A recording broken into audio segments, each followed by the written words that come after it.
en Mercadona de Alfara, de lunes a viernes, libra fin de semana. Y este sábado tarde, con su novia Paula, entra en Carme Teatre, se sienta en la butaca. Carla sale al escenario descalza,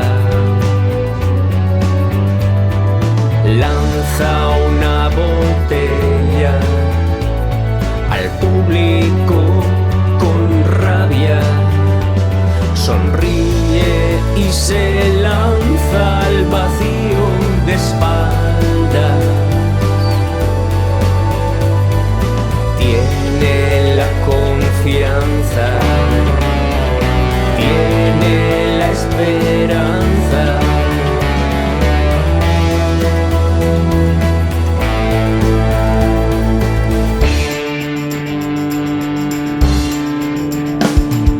Paula escribe poemas de madrugada, admira a Gloria Fuertes y al grupo Versos con Faldas.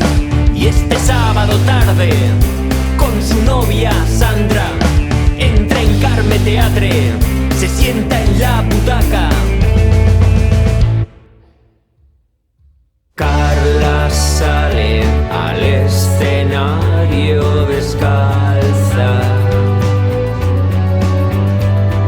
lanza una botella al público con rabia, sonríe y se lanza al vacío de espalda. Tiene la confianza, tiene la esperanza.